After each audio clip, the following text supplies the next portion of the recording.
সব শ্রেণী ও পেশাজীবীর সঙ্গে আলোচনা করে সংবিধান সংশোধন করা হবে, ভিত্তি হবে জুলাই সনদ। বিশেষ কমিটি সভা শেষে কথা বলেছেন সভাপতি ও স্বরাষ্ট্রমন্ত্রী। আর কমিটির সদস্য ও আইনমন্ত্রী বলেন, বিরোধী দলের জন্য দরজা সবসময় খোলা, চাইলে যে কোনো সময় অংশ নিতে পারেন। সকালে সংসদ ভবনে প্রথম বৈঠক করেছে সংবিধান সংশোধন সংক্রান্ত বিশেষ কমিটি। এ নিয়ে আলোচনা করতে রাজধানীর বনানী থেকে আমাদের সাথে যোগ দিয়েছেন সিনিয়র আইনজীবী ডক্টর শরীফ ভূঁইয়া। জনাব ডক্টর শরীফ ভূঁইয়া, আপনাকে স্বাগত জানাচ্ছি ইন্ডিপেন্ডেন্ট টেলিভিশনে। যেটি জানতে চাইবো আপনার কাছে, যে সংবিধান সংশোধনে বিশেষ কমিটি বৈঠক শুরু করলো, কতদিন লাগতে পারে চূড়ান্ত প্রতিবেদন দিতে? আপনাকে ধন্যবাদ আমাকে আমন্ত্রণ জানানোর জন্য। তো এটা তো নির্ভর করবে ওনারা কত বিস্তারিত ভাবে আলাপ করছেন, এবং অনেক বিস্তারিত আলোচনার হয়তো প্রয়োজনও নেই, কারণ এখানে তো জুলাই সনদ একটা তো অনেক দীর্ঘ আলোচনার মাধ্যমে তৈরি করা হয়েছে। প্রথমে 6টা সংবিধান সংস্কার কমিশন হয়েছিল, সেই সংস্কার কমিশনের থেকে সুপারিশগুলো এসছে, তারপরে ঐকমত্য কমিশনে দীর্ঘ প্রায় 1 বছরের আলোচনা হয়েছে। তো আলোচনা হয়ে তো অনেক দূর কাজ এগিয়েই আছে, এবং কি ধরনের পরিবর্তন আমরা সংবিধানে চাই সেটা তো জুলাই সনদে লিপিবদ্ধই করা আছে। এবং যেমনটা দুজন মন্ত্রী মহোদয় বলছিলেন যে জুলাই সনদকে সামনে রেখেই ওনারা সংস্কার করবেন, তো সেই ক্ষেত্রে তো হয়তো অনেক বিস্তারিত আলোচনার প্রয়োজন নেই, কাজে অনেক বেশি সময় লাগার কথা নয়। তবে প্রক্রিয়াগতভাবে আমার কাছে যেটা মনে হয়েছে যে সংশোধন করে হোক বা যদি সংস্কার পরিষদ গঠনের একটা কথা ছিল, দুটো প্রক্রিয়া কিন্তু আলোচনায় ছিল এই সংস্কারগুলো বাস্তবায়নের ব্যাপারে। তো যে প্রক্রিয়াই সরকার গ্রহণ করুন না কেন, সেই ক্ষেত্রে যদি এটা সব দলের অংশগ্রহণমূলক হতো তাহলে আরো অনেক ভালো হতো। কারণ আমরা অতীতেও দেখেছি যে সংবিধান সংস্কার যেগুলো অংশগ্রহণমূলক ভাবে হয়নি সেগুলো পরবর্তীতে নানান ধরনের বিতর্কের মুখে পড়েছে। এবং সংবিধান, আমি বলি যে এটা তো একটা আইনি দলিল, একই সঙ্গে এটা কিন্তু একটা রাজনৈতিক দলিল।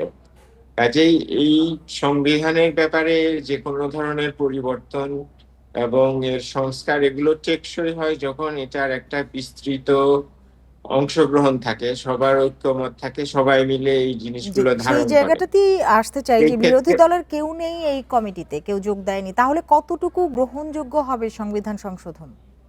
সেটাই আমি বলছিলাম যে এখন আমাদের জিনিস, যারা সরকারি দলে আছেন তাদের তো 2/3 সংখ্যাগরিষ্ঠতা আছে, এবং আমাদের সংবিধান অনুযায়ী 2/3 সংখ্যাগরিষ্ঠতা থাকলে একটা সংশোধনী পাশ করা যায়। কিন্তু একটা সংশোধনী আমার কাছে মনে হয় যে এটা গ্রহণযোগ্য হওয়ার জন্য এটাতে সব দলের অংশগ্রহণটা গুরুত্বপূর্ণ ছিল, এবং এটা আরো বিশেষভাবে গুরুত্বপূর্ণ এই কারণে যে এখন আমরা যে সংশোধনীগুলোর কথা চিন্তা করছি এগুলো কিন্তু একটা স্বাভাবিক সাধারণ অবস্থায় নয়। দেশে একটা বিশাল পরিবর্তন হয়েছে, একটা প্রধানমন্ত্রী দেশ ছেড়ে চলে গেছেন। শুধু প্রধানমন্ত্রী নয়, আমি তো বলি যে আমাদের দেশের সুপ্রিম কোর্টের যারা মূল বিচারক তারাও কিন্তু তাদের কর্মস্থল ছেড়ে এক জায়গায় আশ্রয় নিয়েছেন। এবং আপনি জানেন যে রাষ্ট্রের কিন্তু 3টা অঙ্গ, একটা হলো নির্বাহী বিভাগ, একটা বিচার বিভাগ, আর একটা হলো আইনসভা।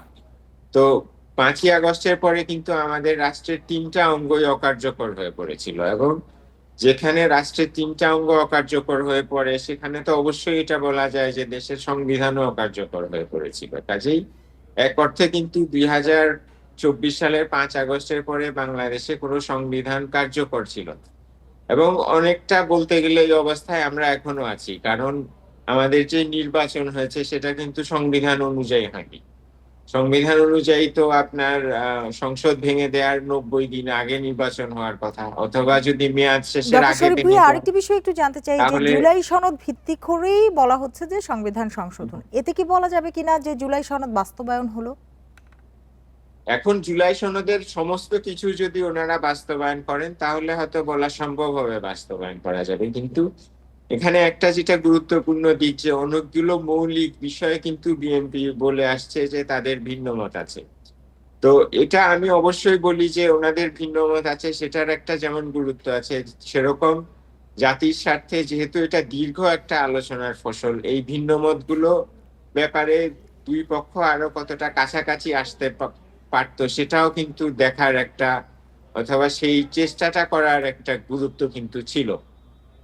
তো এই বিশাল একটা সুযোগ যেটা আমরা পেয়েছি অনেক ত্যাগের বিনিময়ে, সেটা আমরা কি হারাতে যাচ্ছি কিনা সেটা একটা উদ্বেগের বিষয় হয়েই আছে নাগরিকদের মধ্যে। কারণ এখানে যদি দেখা যায় যে এই ওনাদের ভিন্ন মতের কথা বলে জুলাই সনদের যেগুলো গুরুত্বপূর্ণ বিষয় সেগুলো বাদ দিয়ে সংশোধনী করা হয়েছে, তখন তো একটা প্রশ্ন মানুষের কাছে, নাগরিকদের কাছে থেকেই যাবে যে জুলাই সনদের পূর্ণাঙ্গ বাস্তবায়ন হয়নি।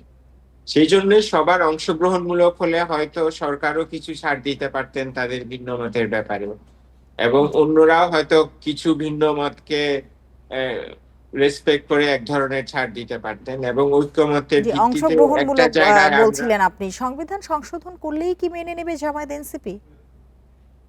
আবার একটু বলবেন? সংবিধান সংশোধন করলেই কি মেনে নেবে জামায়াত এনসিপি কিনা? এটা নির্ভর করছে সংশোধনের গভীরতা কতটুকু হয় আমার ধারণা তার উপর। যদি মৌলিক যেগুলো বিষয়ে বিরোধী দলের ইচ্ছা, এবং আমি মনে তো করি যে আমাদের দেশের অনেক নাগরিকও মনে করেন যে কতগুলো বিষয় যেগুলোতে বিএনপির ভিন্নমত আছে সেগুলো আহ সংস্কার বা সংশোধনের বিষয়বস্তু হওয়া উচিত। এর মধ্যে যেমন উচ্চকক্ষ সাংখ্যানুপাতিক পদ্ধতিতে, অর্থাৎ যেই দল যত শতাংশ ভোট পেয়েছে তার ভিত্তিতে হওয়ার ব্যাপারে একটা কথা আছে। তো এটা আমার মনে হয় গুরুত্বপূর্ণ এই কারণে যে আমরা যদি নিম্নকক্ষের আসন সংখ্যার ভিত্তিতে একটা উচ্চকক্ষ করি, তো এটা তো উচ্চকক্ষটা তখন নিম্নকক্ষের একটা প্রতিচ্ছবি হবে। কাজে এটা তো অযথা জনগণের করের টাকা খরচ করে একটা উচ্চকক্ষ গঠন করা, যার গঠন অবিকল নিম্নকক্ষের মতো। কাজে তো জনগণের টাকা খরচ করে এই ধরনের একটা উচ্চকক্ষ করার প্রয়োজনীয়তা তো আমি দেখছি না। জি, সেই আপনার জন্যই এই প্রক্রিয়াটা অংশগ্রহণমূলক হলে এগুলো বিষয় আলাপ হতে পারতো, এবং হয়তো আলাপের মাধ্যমে যে এই বিষয়গুলো এখনো নিষ্পন্ন হয়নি বা অমীমাংসিত রয়েছে সেগুলি অমীমাংসিত। মীমাংসিত হতো। জি, বুঝতে পেরেছি। আমাদের হাতে একেবারেই সময় নেই। ডক্টর শরীফ ভূঁইয়া, আপনাকে অনেক ধন্যবাদ আমাদের সাথে যোগ দেওয়ার জন্য, সময় দেওয়ার জন্য।